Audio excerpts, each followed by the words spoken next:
kita harus tahu produk kita tuh bener-bener value-nya tuh apa gitu. Dan saya merasa value produk kita tuh pas itu tuh oke, karena setiap orang yang beli selalu beli lagi, repeat. Itu jadi parameter. Jadi kalau kita punya produk, parameternya orang repeat gak gitu. Kalau jangan kita memperjuangkan sesuatu, buang-buang waktu yang emang orang juga nggak suka gitu. Kita maksa gitu, kita terlalu idealis gitu. Jadi kita harus bener-bener customer base-nya tuh harus kuat gitu. Makanya kita yakin kalau misalkan ini produk belum viral, belum booming, berarti bukan produknya yang salah, ownernya yang salah. Halo Botakers, kembali lagi bersama saya Om Botak. Buat teman-teman yang belum pernah jumpa ya, saya biasa dipanggil Om Botak dan hari ini kita ada tamu spesial. Nah teman-teman, hari ini bakal daging banget. Tapi buat teman-teman yang mau belajar gimana cara scale up di Shopee, join ya. Kita di sini tinggal join membership. Di sana teman-teman bisa join yang kelas-kelas yang intermediate ya, Botakers intermediate ke atas. Di sana banyak banget intermediate plus, terutama yang banyak banget kelas-kelas yang bisa bantu teman-teman scale up jualan di Shopee, TikTok dan Tokopedia. Nah, thank you banget Om yang udah datang hari ini ya. Saya tamu spesial nih teman-teman. Kalau lihat di sininya, ini dari Om Victor dari Love Semprong. Halo. Thank you banget ya di tengah kesibukannya ya. Aman. Boleh jauh-jauh datang kemari ya. Ya. Saya sebenarnya pertama kali follow terus habis itu gue lihat-lihat story-nya cukup interesting sih. Karena lu selalu bilang kalau misalnya lu itu tukang kue semprong gitu ya. Oke. Istilahnya tuh kayak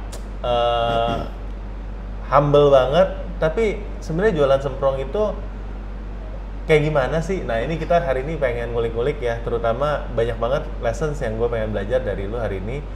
Nah sebelumnya boleh kenalin diri dulu, awal mula jualan semprong itu dari mana sih? Oh, oke.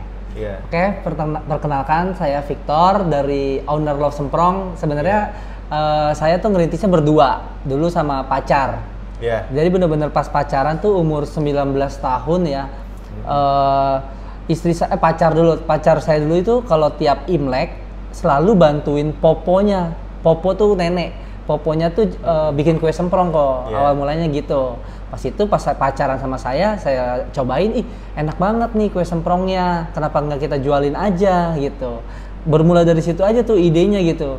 Yeah. Lalu pacar saya itu ya bener-bener kayak oke, yuk kita coba aja gitu. Karena dari awal kita kuliah itu pas itu masih kuliah, kita tuh emang demen jualan kok. Jadi awal mulanya tuh demen dagang lah. Dulu resellerin ikan bandeng. Dulu saya kuliah di BINUS, saya jualin ikan bandeng orang lain lah intinya gitu. Terus pas ada semprong ini saya pikir kenapa kita nggak bikin produk sendiri aja gitu, dibanding kita resellerin barang orang, mau seberapa besar sih kalau resellerin gitu. Saya pikirnya awalnya begitu. Makanya pas lagi ada produk Love Semprong itu ya kita coba usahain kayak gitu sih kok. Dari pertama namanya udah Love Semprong? Pas awal-awal mah belum, karena saya bener-bener ya anak muda umur 19 tahun, papa mama saya juga bukan pebisnis, jadi nggak ada ilmu branding, nggak ada kok, bener-bener cuman ya udah jualan aja dulu gitu. Seiring berjalan waktu, baru tuh kita namain apa ya, terus kan dulu pacaran, makanya namanya Love Semprong. Love-nya itu ya karena dibuat dengan cinta, pas pacaran itu bener-bener itu dari situ. Pas pacaran kita lagi cinta-cintaan lah ya, terus kita ngerintis usaha bareng, makanya namanya Love Semprong kayak gitu. Dan itu tahun 2012 sampai sekarang udah jalan tahun ke-14 berarti? Iya, 13, tahun ke-13. Tahun ke-13 ya? Iya, kan di 2025 ya 13 tahun. 13 tahun ya. Jalan 14 dong berarti? Iya, jalan 14. Ya, berarti udah cukup lama ya? Ya, lama banget sih kok. Apa yang membedakan Love Semprong sama semprong lain? Ya, diferensiasinya itu karena tahun 2012 itu saya lihat semprong di Indonesia tuh ya udah begitu aja gitu, cuman rasa wijen, duren. Waktu itu yang paling banyak jualan pom bensin deh. Yang apa? Yang paling banyak jualan semprong itu di pom bensin. Oh iya benar. Gue tuh kalau ingat semprong tuh gue berasa kayak yang abang-abang yang dipukul ya. Tawarin semprong pas ngisi bensin. Benar. Kalau itu kan benar-benar ya original yang nggak ada isinya gitu kok. Terus sama itu santannya kurang gitu. Kalau saya semprong Belitung, jadi Nah, Eh, gue udah udah pengen cobain aja guys. ada sebenarnya. Udah. ada isinya. Jadi kita pertama di Indonesia nih Iya. tahun 2012 kue semprong ada isinya dan kita bukan yang roll, nggak hanya yang roll tapi ada yang segitiga kayak gini gitu. Tapi yang roll juga jual. Yang roll ada, yang kadang itu seasonal aja lah gitu. Oh, lebih laku yang ini nih. Iya, karena kalau roll itu kalau saya isi itu jadinya kayak Astor gitu kan, sama Iya. agak belepetan lah. Makanya kurang looks-nya kurang enak. Saya memilih untuk bikinnya seperti ini gitu. Berarti ini ada yang banyak rasa ya? Ini Iya, ada jadi Nutella ada ini yang baru nih. Iya. Ini lagi collab juga, ada matcha dia ini Ini ada. collab? Iya, ada sama brand Melts. Oh, sama Melts ya. Tahu. Iya, kayak gitu kok. Jadi kita pelopor semprong isi di Indonesia. Seperti itu. Tapi ini isi yang paling ngeselin sih menurut gua. Kenapa? Karena kalau lu bilang isinya apa? Matcha gitu. Masa gitu? Masa iya. Aduh, jok bapak-bapak di kedua nih. Jangan dihitungin. Ya. Total ada berapa varian? Sekarang ini Iya. 12 varian kok. 12 varian ya? Ada 12 varian. Ada keju, ada choco cheese, kayak gitu-gitu sih. Oke. Nah, berarti waktu keluarin, ini ada satu inovasi produk. Benar. Yang sebelumnya orang semprong tuh kayak kue murahan, mungkin kue tradisional, bisa diangkat dengan dikasih isi yang premium. Benar. Maka nih sampai isi matcha segala juga lumayan premium kan. Benar. Dari sisi harganya ini juga kan Nutella lagi. Wah, ini sih biasanya martabak isi Nutella udah yang paling premium tuh biasanya tuh. Ya hero produknya ini sih. Hero Benar-benar produk ini? hero produknya ini. Ini Iya. yang ya kejual yang bisa sampai ratusan ribu toples ya Nutella ini. Setahun per tahun gitu. Ini ratusan ribu toples. Iya. Jadi lebaran kemarin total kita terjual itu 400.000 toples dalam lebaran. Satu bulan 400.000 toples. Iya, selama lebaran. Season lebaran lah, nggak bilang. Iya. Kadang kan lebaran itu suka maju gitu kan orang sebelum puasa pun udah suka beli. Ya totalnya pokoknya season itu tuh sekitar itu sih kok. Karena emang bener-bener ya puji Tuhannya orang repeat sih gitu kalau orang beli. Repeat order. Repeat order mereka. Jadi kebanyakan lakunya untuk hampers sebenarnya. Iya, benar. Kalau daily gitu juga ya lumayan tapi nggak segede pas hari raya sih. Nah, ini menarik ya. Berarti dari 2012 sampai jualan kemarin tuh momentum naiknya itu kapan? Oh. Apa dari 2012 dari kuliah jualan tuh udah rame kayak gini sejak dikeluarin menu istilahnya varian-varian yang ada feelingnya atau memang ada momentum naiknya? Ada momentum naik. Justru momentumnya itu pada saat COVID. Jadi sebelum COVID itu saya sempat narik Grab online kok, taksi online. Oh gitu. Benar, saya pernah narik selama sekitar 4 tahun lah. Jadi istri saya udah jadi istri tuh, kan tadi pacaran ya. Oh ini Sekarang sorry udah jadi istri ya? Udah jadi istri, 2017 saya menikah. 2000 Istrinya mau tuh sama tukang semprong? apa? Mau tuh sama tukang Mau. Karena sama-sama tukang semprong. Oh iya bener juga ya. Rintisnya kan bareng, jadi sama-sama tukang semprong, makanya mau kan. Intinya tuh 2017 saya menikah, saya narik taksi online karena pas itu semprongnya ini tuh bahasanya belum booming lah. Omsetnya itu ya paling puluhan juta selama setahun gitu ya. Sorry, selama seasonal. Kalau kemarin kan ya bisa ya miliaran gitu kan. Kalau misalkan pas dulu sebelum tahun 2020 paling puluhan juta. Kalau di total mungkin cuma dapat 100 juta lebih setahun ya. Berarti kalau bulan-bulan yang nggak ada season Imlek, nggak ada season Tahun Baru, nggak ada season Lebaran, itu sampai pernah nggak ada yang beli. Jadi pernah nggak ada sebulan yang nggak ada yang beli gitu. sebulan ada yang Nggak ada yang beli, iya gitu. Makanya ini yang benar-benar Padahal harus full time lu jualan ini sebenarnya. istri saya. Makanya kan tadi saya bilang pas merit saya narik taksi online. Kalau nggak cuma jualan ini doang, anak saya nggak bisa beli susu kok. Tapi sorry, waktu itu kan lu posisinya tamat S1 kan? Iya, S1. S1-nya IT. IT. Iya. Sambil jualan ini istri, lu nya waktu itu narik taksi online gitu. Iya, pas Nah, lu udah merasa menikah tuh. Itu jadi momen paling rendah dalam hidup lu atau enggak? Iya, itu kalau itu ya saya juga sering cerita tuh kalau lagi narik taksi online gitu kan, suka nanya-nanya, ngobrol-ngobrol, suka ada yang nanya kok pas dulu bikin semprong aja gitu, kok S1 jualan semprong gitu kan, itu banyak yang nanya gitu kan, sehingga kita tek aja gitu kan. Yang kedua pas narik taksi online juga, kok kuliah di BINUS malah jadi narik taksi online gitu, banyak yang nanya gitu kok. Dan selalu nih, ini makanya jawaban kita tuh ya doa atau harapan itu kalau bisa omongin aja, karena saya ketika ditanya kayak gitu ya kok ya, benar. Saya selalu ngomong kayak gini, iya soalnya istri saya lagi ngerintis usaha kue semprong. Saya selalu bilang kayak gitu, selalu saya ngomong kayak gitu. Istri saya lagi ngerintis usaha kue semprong. Harapannya kalau usaha kuenya jalan, saya nggak perlu narik Grab lagi. Saya bilang gitu, nggak perlu narik taksi online lagi. Saya selalu ngomong kayak gitu. Dan terjadilah itu tahun 2020. Jadi pas COVID itu, kan saya udah punya anak tuh 2 tahun kok. Terus istri saya bilang gini, yuk udahlah kamu nggak usah narik, takutnya tarik online nggak usah, takutnya anak kita kena COVID. Udah kita berjuang nih, 1 tahun lagi nih kita berjuang nih. Dengan tabungan yang ada nih, kita berjuang 1 tahun. Kalau misalkan semprong omsetnya gini-gini aja gitu, udah mendingan kita kerja lagi aja dulu, kerja dulu aja sama orang lain. Karena kan dari lulus kuliah saya nggak pernah kerja di perusahaan orang kan. Jadi udah kerja aja dulu di tempat orang, ntar kalau kita udah pintar, udah punya pengalaman mungkin, baru kita usaha lagi. Saya udah benar-benar meeting tuh sama istri saya kok. Udah ngomong gitu, setahun lagi nih ya kita usahain nih. Kalau nggak berhasil juga udah kita kerja aja sama orang. Di tahun itulah pas COVID, istri saya belajar digital marketing. Oh gitu. Jadi ya pernah sempat belajar sama Ko Denny Santoso juga, dia juga salah satu yang ya thank you kok gitu kan. Karena pas belajar digital marketing, padahal simple tau gak kok. Ternyata jalan Tuhannya tuh ya dibilang tuh kok begini doang, bukan begini doang dia, maksudnya oh gini gitu. Cuman ngiklan di Buspos, bener-bener Instagram kita bikin, saya belajar edit video, istri saya belajar ngiklan. Bagi tugas tuh ya? Bagi tugas, saya belajar tuh pas udah nggak narik Grab nih, bener-bener lagi berjuang nih. Pas udah tahun 2020, akhirnya iklannya tuh dari editan video saya, kue semprongnya foto kan, foto bikin ngiler, welcome reseller, 15 detik tuh. Diiklanin sama istri saya di Buspos, di Instagramnya Love Semprong.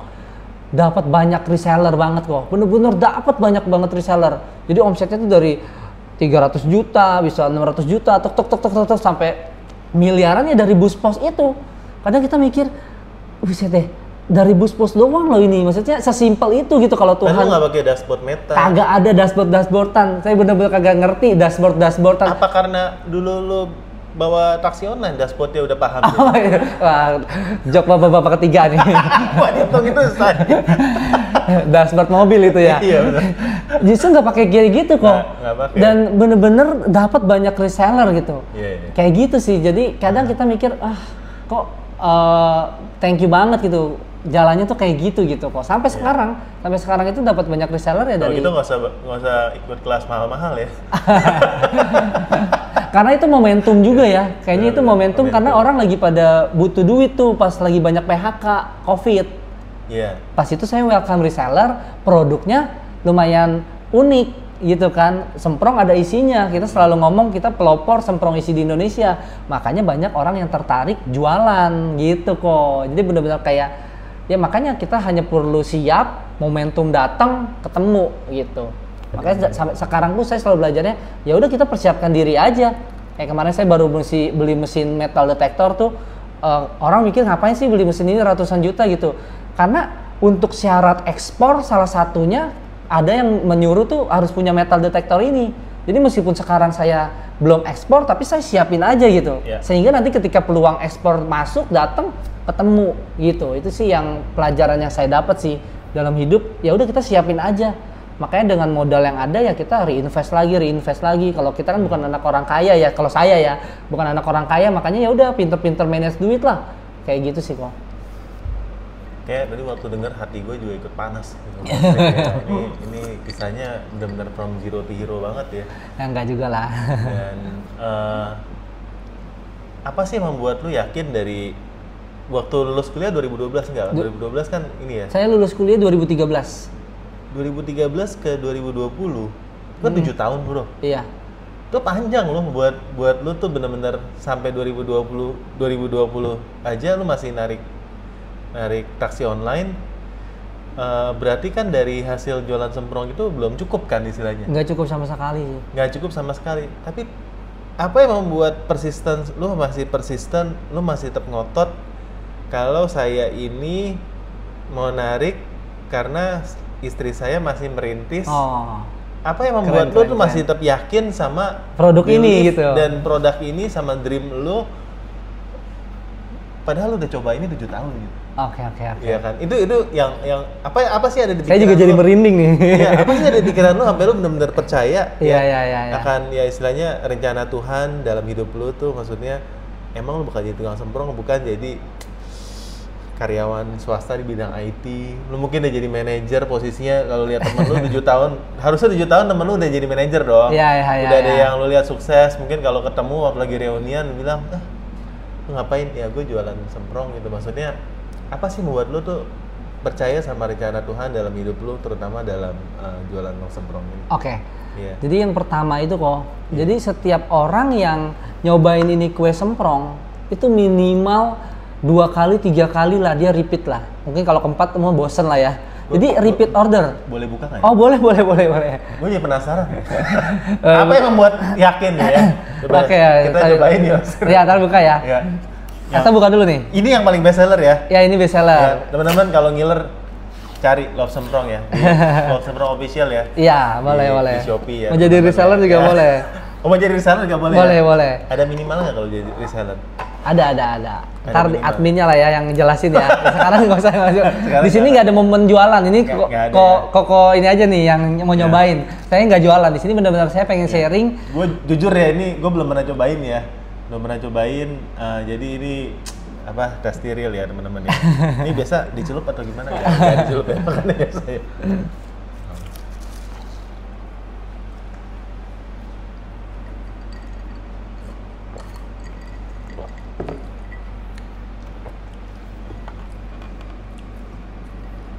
Ini renyah banget sih.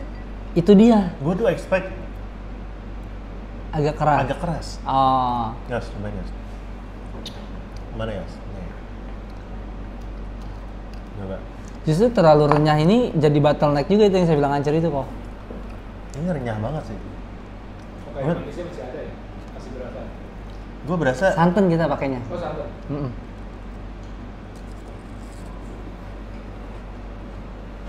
Gimana, enak gak kok? Jujur aja kok. nggak cukup satu nih. Karena kita juga bilangnya selalu garansi uang kembali jika tidak enak. Tapi kalau udah setengah toples berarti itu tandanya enak, jangan udah setengah toples nggak enak gitu. Ya gitu kan, orang Indonesia kan suka ini kan. Ada yang minta balik kayak gitu?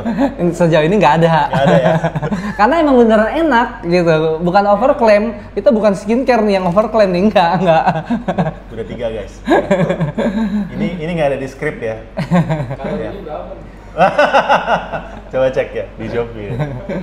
Harganya 52.000 ya kalau nggak salah ya. Jangan ntar saya habis. Ya kalau tinggalin habis nih ya. Jadi jangan di balik kamera guys ya. Kita ini sengaja dibuka. Ini udah ketiga nih, mantep nih. Oke, saya jawab ya, biar nggak lupa. Intinya tuh setiap saya selalu bilang kita harus tahu produk kita tuh bener-bener value-nya tuh apa gitu. Dan saya merasa value produk kita tuh pas itu tuh oke, karena setiap orang yang beli selalu beli lagi, repeat. Itu jadi parameter. Jadi kalau kita punya produk, parameternya orang repeat gak gitu. Kalau jangan kita memperjuangkan sesuatu, buang-buang waktu yang emang orang juga nggak suka gitu. Kita maksa gitu, kita terlalu idealis gitu. Jadi kita harus benar-benar customer base-nya tuh harus kuat gitu. Itu satu kok. Jadi benar-benar orang repeat order. Makanya kita yakin kalau misalkan ini produk belum viral, belum booming, berarti bukan produknya yang salah, ownernya yang salah. Itu saya sama istri itu punya keyakinan itu. 7 tahun itu lu percaya itu? Percaya itu. Jadi kalau ini produk, makanya kan saya ngomong tadi pas 2020, ini mungkin gara-gara kita belum punya pengalaman kerja, belum ada ilmunya. Makanya kita kerja dulu aja yuk sama orang lain, kita belajar dulu sama dia, balik lagi nanti rencananya gitu, balik lagi untuk ngurusin Love Semprong karena produknya nggak salah. Gitu, ownernya yang salah nih kalau sampai ini nggak gede gitu. Itu satu. Yang kedua, dia tuh kalau hari raya omsetnya selalu naik kok. Meskipun dia omsetnya kecil, tapi kan kita lihat bisnis itu kan pertumbuhan ya. Tapi selama 7 tahun itu waktu lu ngerintis, grafiknya gini nggak sih atau flat sebenarnya? Naik. tapi naiknya tuh dikit, misalkan omset dari 100 Karena dari juta. dulu nggak ngiklan sebenarnya. Nggak ada ngiklan karena dulu saya salah, saya tuh bahasanya cupet tuh Cepet tuh orang mana sih? Cepet. Itu kali yang ada sayapnya tuh yang pakai panah gitu. apa tuh? Cupi. Oh cupi itu. Cepet tuh apa ya? Kayak kacamata orang tuh nggak mau terbuka, pikirannya nggak terbuka gitu. Mikirnya Kacamata ngapain kuda, lah, gitu. iya ngapain lah belajar online gitu. Maksudnya Iya, udahlah yang konvensional aja gitu. Saya nggak mau belajar, sok tahu gitu. Itu yang saya salah gitu. Padahal ketika belajar online ya ternyata di situ kok itunya kliknya gitu. Jadi momen klik lu ketika lu ngikut kelas dan dibukakan bahwa lu di Instagramnya lu tuh bisa boost post lo gitu. Itu istri saya yang belajar. Oh, Iya, istri lu yang belajar. istri saya yang belajar ngiklan. Kalau saya belajarnya ngedit videonya. Itu istri saya bilang coba lu kita iklanin gitu. Tapi ketika lu kasih diri lu tuh waktu 1 tahun buat fokus, itu kasih another drive nggak sih? Atau karena memang waktunya udah full time di sini akhirnya jadi bisa gede juga? Karena lu nggak ada kerjaan lain, fokus buat ngembangin ini waktu itu. Kalau itu kadang kita nggak tahu juga ya. Journey-nya tuh bakal gimana karena ya hidup ini kan kita nggak tahu ya. Yang kita bisa lakukan itu kan ya apa yang di depan mata aja yang kita bisa lakukan gitu. Kalau misalkan saya full pada saat itu full nih, tapi ternyata nggak belajar digital marketing juga. Padahal dua-duanya udah full, bisa jadi nggak berhasil juga gitu. Ngerti gak ya kok ya? Jadi kadang kita nggak bisa ngejawab kayak bakal begini bakal begitu gitu. Karena ya itu kita nggak ada yang tahu gitu. Yang kita tahu cuman ya di depan mata orang-orang pada jago di online. Kenapa kita nggak coba gitu? Ya mencoba itu mungkin titiknya gitu ya. Kalau ditanya full time-nya, titiknya kliknya itu gara-gara full time atau enggak, kita nggak tahu tuh gitu. Momentum dapatnya waktu 2020 itu. 2020 pas Dari COVID. 2020 sampai sekarang, ini masih grafiknya masih naik terus atau malah slow down? Naik, Masih naik. masih naik. Padahal kagak COVID. Iya. Kok Ya bisa? itu karena ya produknya sendiri kok. Ini bahkan ini kan yang tadi saya bilang bottleneck-nya kan hancur ya. Kalau saya udah bisa bikin dia nggak hancur ya, saya yakin bisa kirim seluruh Indonesia itu omsetnya bisa ya scale up-nya bisa 2-3 kali lipat sih gitu. Saya ada keyakinan lah ya meskipun nggak tahu bener apa enggak keyakinan saya itu bisa terjadi apa enggak. Tapi ya itu karena hero produknya ini gitu. Kayak sekarang orang ada yang mau beli di Medan di mana, saya bilang belum bisa gitu. Kayak gitu kok. Kirim kargo susah ya? Hancur juga tetap. Kayak gitu. Makanya ya lagi dipikirin lah intinya Gila. gitu. Lu dengan kayak gini aja, omsetnya udah bisa jual ini ratusan ribu box ya? Dengan ada bottleneck kayak gitu, lu ngeri banget sih. Enggak lah. Ngeri, maksudnya ini ngeri banget begitu Iya, lu iya, ketemu solve the problem. Hah? Auditornya siapa? Ada, sekarang udah ada. Sekarang udah muncul. 2 tahun lalu lah pada muncul. Iya. Termasuk yang brand-brand gede aja sebut gini ya, jangan deh. Ya kayak Ya, ntar ada. itu ada bikin jadi gara-gara ngelihat ya kita marketnya gede ternyata beginian kok gitu. Karena ini kue tradisional yang yang nggak asli pernah Indonesia ya gitu nggak ya? pernah usang bahasanya kayak Iya. nastar kayak lidah kucing itu sampai kita nanti ya kiamat bahasanya pasti ada aja yang makan kayak ginian gitu kok. Makanya tugas sekarang saya nih gimana anak-anak Gen Z sama Gen A gitu, anak saya Gen Alpha bisa kenal sama ini. Kalau enggak kan bisa putus tuh. Tugas saya itu. memperkenalkan semprong ya. Iya, kalau enggak bisa putus kan generasinya. Tek ya. Dan dari awal sampai sekarang bisa dibilang hero produk lu ya semprong. Nggak ada nastar, nggak ada lidah kucing, nggak ada yang Nggak lain. ada. Kagak ada. Nggak ada. Saya bisa punya omset ya miliaran itu benar-benar cuma semprong. Cuma bedanya varian rasanya banyak ya. Kalau semprongnya Oke. cuma ini satu varian rasa ya orang bosen. Tapi kan kita banyak ada Tapi keren. original, ada apa? Fokus lu dan untuk percaya sama ini sama benar-benar cuma jualnya semprong aja juga itu keren banget sih. Beliefnya ya gitu ya. Beliefnya lu gila sih, menurut gue sih luar biasa sih. Istri saya sih itu yang dia Pasti ada godaan kan, orang nanya ada nastarnya nggak sekalian, iya ada lidah kucingnya nggak, ada kue putri saljunya nggak, kue kejunya ada nggak gitu kan, pasti ada dong. Iya sih bener juga ya. Ini saya baru kepikir ya banyak UMKM tuh ya begitu kadang nggak godaan gitu nanya-nanya gitu sehingga nggak fokus gitu ya kok ya. Menurut gua kan harus fokus banget sih. Iya benar-benar. Akhirnya secara branding jadi kuat. sekarang ini kuat, lu nggak lihat kanan kiri, padahal harusnya kalau gue lihat godaan lu untuk create Nastar dan lain-lain tuh gede. Iya. Itu dia yang saya bingung. Kok kenapa, maksudnya saya juga kenapa bisa fokus ke sini itu saya juga bingung. Iya, karena sekali ini fail kan fail semua, cuma ada satu. Benar, kalau ini fail semua gitu. Iya. Ya mungkin itu anugerah Tuhan yang diberikan ke kita sehingga kita kacamata kuda tadi udah 1 sampai berhasil gitu. 1 sampai berhasil gitu. Karena kalau banyak-banyak mentah semua nastar jual nastar tapi brandingnya nggak kuat. Kan kompetitor masuk ya udah tinggal dia ganti. Tapi kalau kita fokus sampai sukses, orang inget semprong, inget lo semprong, itu sih yang saya pikir sih kok. Gitu. Mendingan 1 tapi jadi gitu daripada banyak tuh mentah. Bahasa saya tuh mentah gitu kok. Kalau saya ya. Cuman itu emang tantangannya ya kesabaran kita sih kok. Ya. Kesabaran kita. Ketika kita dihina cuma jadi tukang kue semprong. Padahal lulusan IT gitu. Itu gimana gitu respon kita gitu. Ada hinaan yang lu paling inget gak sih? Yang kalau sekarang lu kalau ketemu orangnya lagi lu berasa Iya. Yang akhirnya motivasi lu atau kayak gimana gak sih? Enggak sih, kalau saya sih lebih enggak kayak maksudnya fokus gini gara-gara dendam sama dia, saya enggak tipe orang kayak gitu. Cuman yang saya ingat dulu pernah ada yang ngomong, udahlah lu mendingan jualin kulit duren tuh dibanding jual semprong, lebih punya masa depan. Saking ngeremehinnya gitu, disuruh jual kulit duren. Kok aku coba jual kulit duren gimana kok? Ada kepikir ide gak jual kulit duren? Enggak ada kan? Maksudnya kan mungkin lu jual kulit saking ngerendahinnya lah bahasanya gitu. Disuruh jual kulit duren dibanding jual kue semprong ini gitu. Saking ngeremehin, mana ada masa depan sih jualan kue semprong gitu. Mana bisa gede sih jualan kue semprong gitu. Itu ya saking merendahkan aja. Meskipun yang kita nggak tahu juga jual kulit duren apa ada potensinya, nggak tahu juga gitu. Kayak gitu sih kok. Cuma kalau saya ya udahlah, kita hidup kita nggak bisa menghalau burung terbang di atas kepala kita gitu. Tapi kalau dia mau menyarang di kepala kita bisa halau gitu. Itu sih, kita nggak bisa orang tuh ngomong apa kita halau gitu. Tapi kalau ketika omongan itu tertanam di dalam kita, itu kan kita bisa. Kita mau dengerin jadi down, bikin kita down atau enggak, itu kan kita bisa halau gitu.